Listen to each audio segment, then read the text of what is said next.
Hello दोस्तों, मैं अनुज आप सभी का स्वागत करता हूं आपके अपने YouTube channel all time study पर। साथियों, इस हिंदी के प्रहार में ये अंतिम प्रहार है जिसमें ये चौथी क्लास है आज। इससे पहले इसी चैनल पर और भी क्लासेस कराई जा चुकी हैं। अगर वो क्लासेस आपने नहीं देखी हैं तो एक बार उन क्लासेस को भी ज़रूर देख लें, क्योंकि आपके एग्ज़ाम के लिए काफ़ी ज़्यादा इंपॉर्टेंट होने वाली हैं और लगभग 2 से 3 दिन का समय बचा है आपके एग्ज़ाम को शुरू होने में। तो यूपी पुलिस के लिए ये क्लास काफ़ी इंपॉर्टेंट है। तो ज़्यादा समय न व्यर्थ करते हुए हम पहले क्वेश्चन पर आते हैं। क्वेश्चन नंबर 1 में पूछा गया है, बुढ़ापा भी एक प्रकार का अभिशाप है। इस वाक्य में रंगीन छपे शब्द की संख्या क्या है? संख्या बताइए। मतलब इसमें साथियों पूछा क्या गया है कि जो बुढ़ापा शब्द दे रखा है, बुढ़ापा का जो है संख्या बताना है आपको। बुढ़ापा जो है कौन सी संज्ञा है? भाववाचक संज्ञा है या व्यक्तिवाचक संज्ञा है या फिर जातिवाचक संज्ञा है या फिर इनमें से कोई नहीं है। क्वेश्चन नंबर 1 का जो करेक्ट आंसर है वो क्या हो जाएगा साथियों? प्रत्येक क्वेश्चन का आंसर कमेंट में किया करो आप, ताकि मुझे भी पता लगे कितने सही कर पा रहे हो आप और आपको भी पता रहे कि कितने सही किए और कितने गलत हुए आपसे। ठीक है। और अगर क्लास अच्छी लगती है तो क्लास को अधिक से अधिक लाइक करना है और शेयर करना है, और नए साथी चैनल पर जुड़ते हैं तो चैनल को सब्सक्राइब कर लेना है।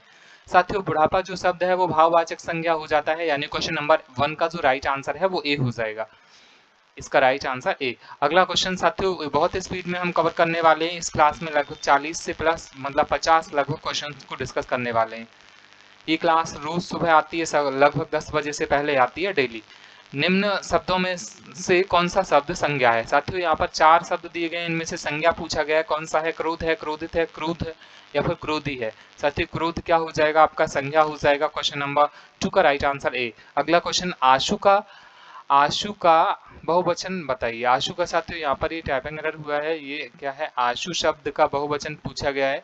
तो देखो, आंसू हो गया, बाल हो गया और दर्शन हो गए, ये सब अपने आप में बहुवचन होते हैं, यानी ऑप्शन नंबर सी इसका करेक्ट आंसर हो जाता है। अगला क्वेश्चन जिसमें पूछा गया है, निम्न शब्दों में से एक शब्द स्त्रीलिंग है, चुनिए। साथियों यहाँ पर 4 ऑप्शन दिए गए हैं। जड़ता है, दया है, बुढ़ापा है और घटना है। इन चारों में से जो स्त्रीलिंग शब्द पुल्लिंग शब्द है उसके बारे में आपको बताना है। देखो, दया हो जाती है, घटना हो जाती है और जड़ता हो जाती है। तो यहाँ पर हमारा बुढ़ापा क्या है? ऑप्शन नंबर सी बिल्कुल करेक्ट आंसर हो जाएगा, यानी बुढ़ापा पुल्लिंग शब्द हो जाता है। क्वेश्चन नंबर 5 जिसमें पूछा गया है, निम्न वाक्य को पढ़िए तथा उसमें कारक के सही भेद को चुनिए।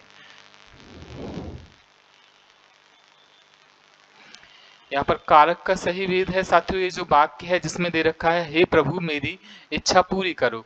मतलब इसमें कौन सा कारक है यह पूछा गया है। ये जो वाक्य है, हे प्रभु मेरी इच्छा पूरी करो, इसमें कौन सा कारक हो जाएगा? अपादान कारक हो जाएगा? बिल्कुल नहीं होगा। संबंध हो जाएगा, अधिकरण हो जाएगा या संबोधन हो जाएगा? तो इसका correct answer option number D हो जाएगा, संबोधन कारक इसमें हो जाता है।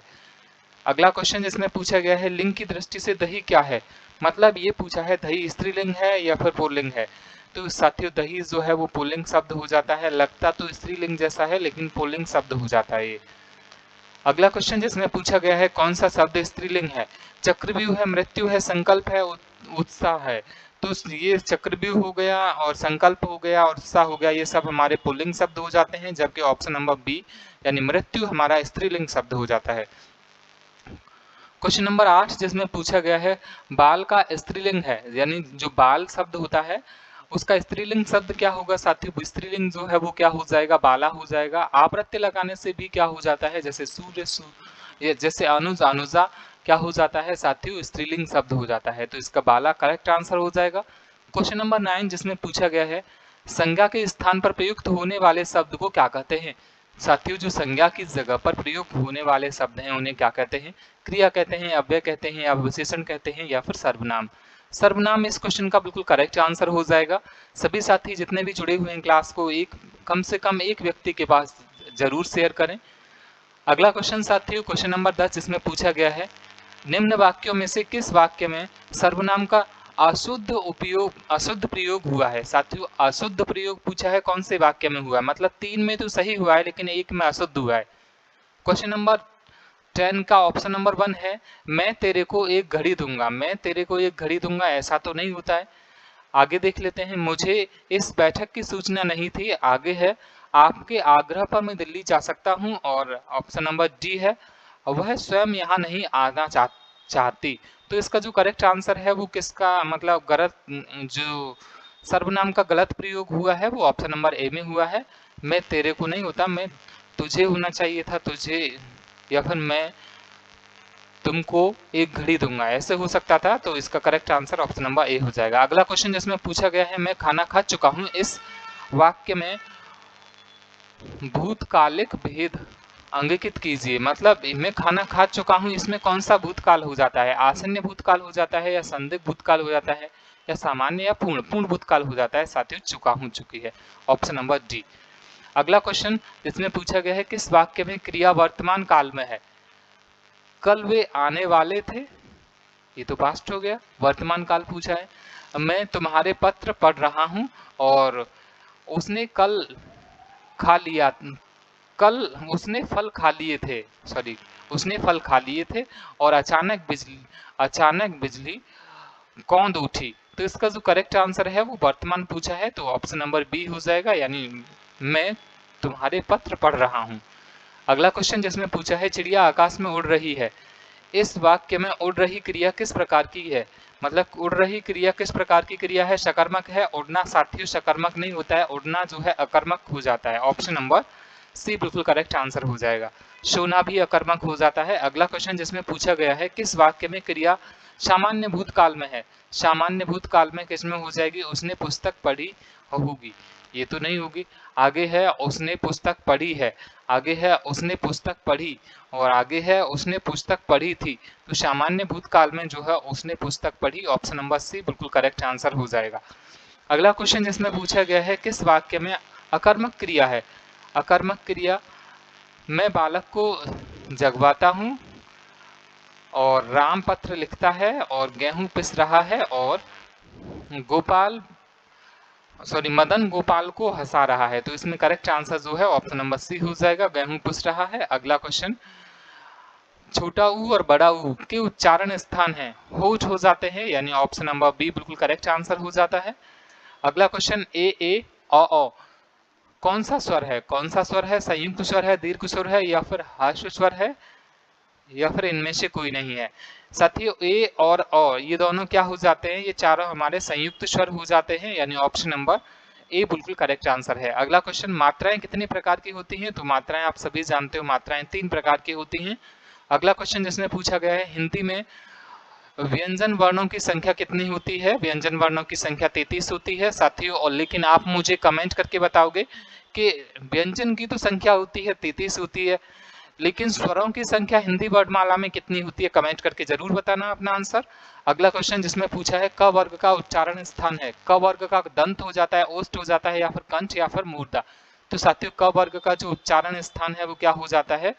कंठ हो जाता है, ऑप्शन नंबर सी। अगला क्वेश्चन जिसमें पूछा गया है स कौन सा व्यंजन है? देखो साथी, स ह ये सब क्या हो जाते हैं आपके? स ह, मतलब दोनों स हो जाते हैं, स ह, ये क्या हो जाते हैं आपका? ये ऊष्म व्यंजन हो जाते हैं, option number A correct answer हो जाएगा। अगला क्वेश्चन जिसमें पूछा गया है इनमें से किस शब्द में वर्ण संबंधी अशुद्धि है? साथियों यहाँ पर 4 शब्द लिखे गए हैं, जिनमें से 3 की वर्तनी बिल्कुल सही है, जबकि 1 की वर्तनी गलत है। जो गलत है वो बताना है।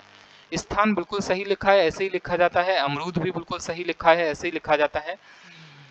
अनाधिकार भी बिल्कुल सही लिखा है, ऐसे ही लिखा जाता है। जबकि अनुकूल जो है वो कूल में बड़ी ऊ की मात्रा होती है। तो इस प्रकार इसका जो करेक्ट आंसर है ये हमारा गलत हो जाएगा, ऑप्शन नंबर सी। और ऑप्शन नंबर गलत ही इसमें पूछा है, तो ऑप्शन नंबर सी ही इसका राइट आंसर हो जाएगा।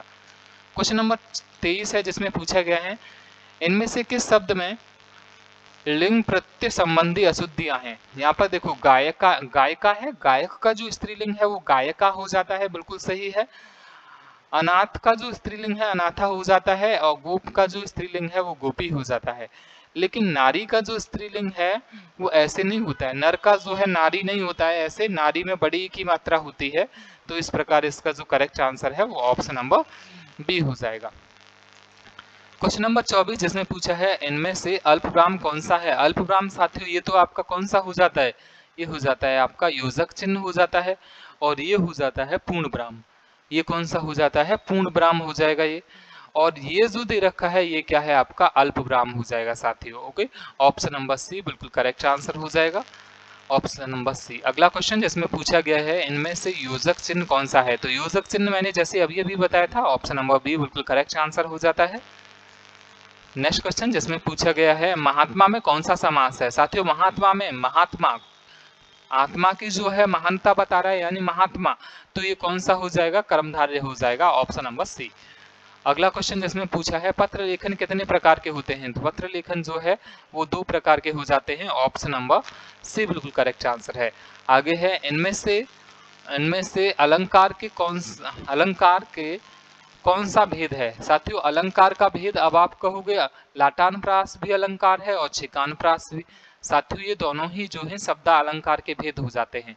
ओके, लेकिन अगर बात करें अलंकार के कितने भेद होते हैं, 3, शब्दालंकार, अर्थालंकार और उभय अलंकार, तो इस प्रकार इसका जो करेक्ट आंसर है वो शब्दालंकार हो जाएगा यानी ऑप्शन नंबर सी।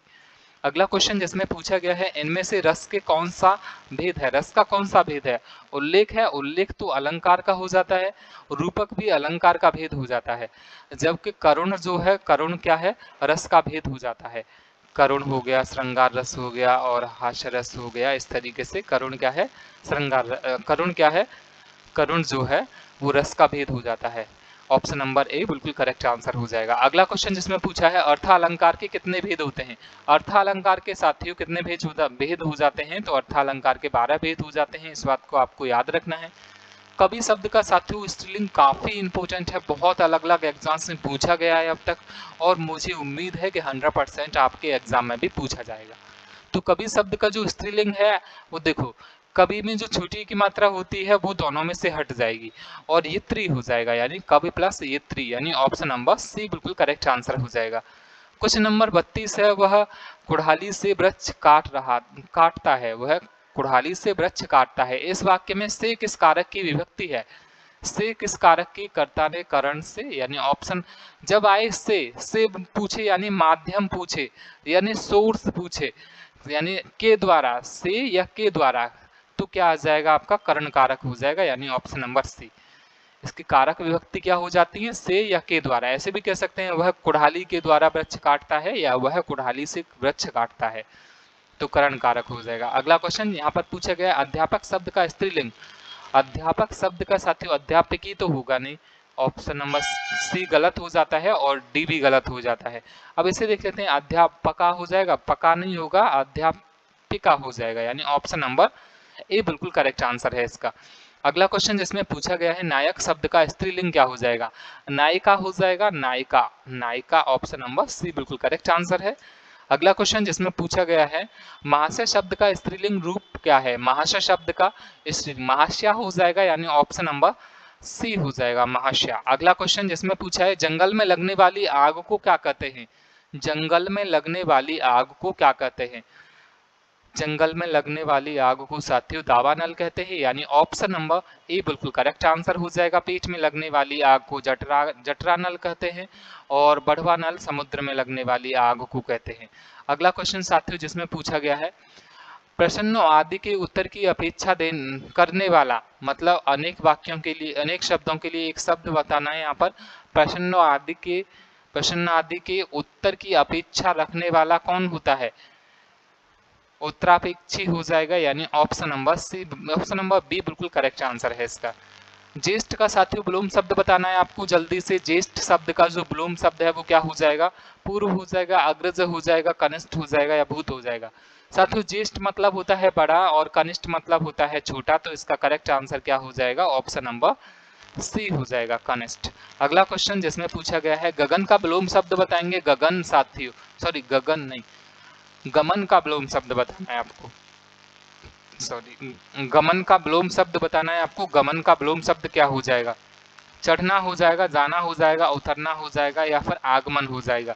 साथियों गमन और आगमन एक दूसरे के विलोम शब्द हो जाते हैं यानी ऑप्शन नंबर जी। अगला क्वेश्चन अग्नि का विलोम शब्द बताएंगे, अग्नि किसका पर्यायवाची होता है, पृथ्वी का पर्यायवाची हो जाता है और पृथ्वी का विलोम शब्द अंबर हो जाता है यानी option number C correct answer हो जाएगा। अगला क्वेश्चन जिसमें पूछा गया है जिन शब्दों के अंत में अ आता है उन्हें क्या कहते हैं? साथियों, जिन शब्दों के अंत में आ आता है उन्हें अकारांत कहते हैं, यानी ऑप्शन नंबर बी बिल्कुल करेक्ट आंसर हो जाएगा। अगला क्वेश्चन, प्रोहित में उपसर्ग है। प्रोहित में साथियों कौन सा उपसर्ग है? प्रोहित में साथियों कौन सा? एक शब्द होता है रोहित और उसमें हमने लगा दिया प्रो, तो option number D correct answer हो जाएगा इसका।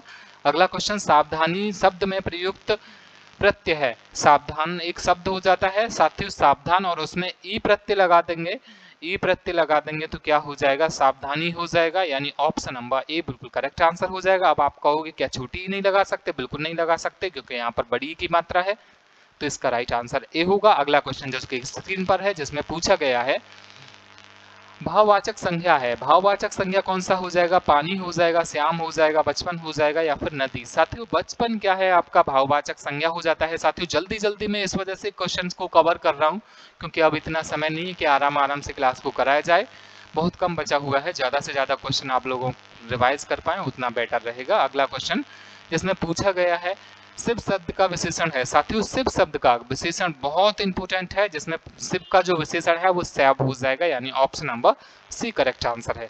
अगला क्वेश्चन, पाठशाला किस प्रकार का शब्द है? दो शब्दों से मिलकर बना हुआ कोई भी शब्द क्या कहलाता है? यौगिक शब्द कहलाता है, यानी पाठशाला, विद्यालय। ओके, इस तरीके से इसका right answer option number C हो जाएगा। अगला क्वेश्चन जिसमें पूछा गया है क वर्ण किसके योग से बना है? क वर्ण जो है वो किसके योग से बना है? तो ऑप्शन ए तो बिल्कुल गलत हो जाएगा, और ऑप्शन बी भी गलत हो जाएगा, ऑप्शन सी भी गलत हो जाएगा। ऑप्शन नंबर डी बिल्कुल करेक्ट है। का ये क जो है वो क हलंत अ से बना है, यानी ऑप्शन नंबर डी। अगला क्वेश्चन साथियों जिसमें पूछा है ऊष्म और संयुक्त किसके प्रकार होते हैं? व्यंजन के होते हैं, स्वर के होते हैं, या दोनों के, या इनमें से कोई नहीं? तो यहाँ पर व्यंजन के ऊष्म और संयुक्त प्रकार हो जाते हैं। संयुक्त वर्ण की बात करें तो 4 हो जाते हैं। ओके साथियों, अगला क्वेश्चन जो कि स्क्रीन पर है, जिसमें पूछा है स्पर्श व्यंजनों की संख्या कितनी होती है? स्पर्श व्यंजन कितने होते हैं? 15 होते हैं, 20 होते हैं और 24 होते हैं। तो साथियों 5 के 5 पेयर बनते हैं, तो 25 हो जाता है, यानी स्पर्श व्यंजन की जो संख्या है वो 25 हो जाती है। और क्वेश्चन नंबर 50 पर चलते हैं साथियों, जो कि स्क्रीन पर है, जिसमें पूछा गया है कौन सा व्यंजन है, स जो है वो कौन सा व्यंजन है? ऊष्म व्यंजन है, या संयुक्त व्यंजन है, या अंतस्थ व्यंजन है, या स्पर्श व्यंजन है? क्वेश्चन नंबर 50 का जो राइट आंसर है वो क्या रहेगा? आप मुझे कमेंट करके बताओगे। क्लास कैसी लगी कमेंट करके जरूर बताना। 50 में से आपका स्कोर कितना है ये भी जरूर मेंशन करना। कमेंट ज़्यादा से ज़्यादा करें साथियों, क्लास को भी अधिक से अधिक शेयर करें।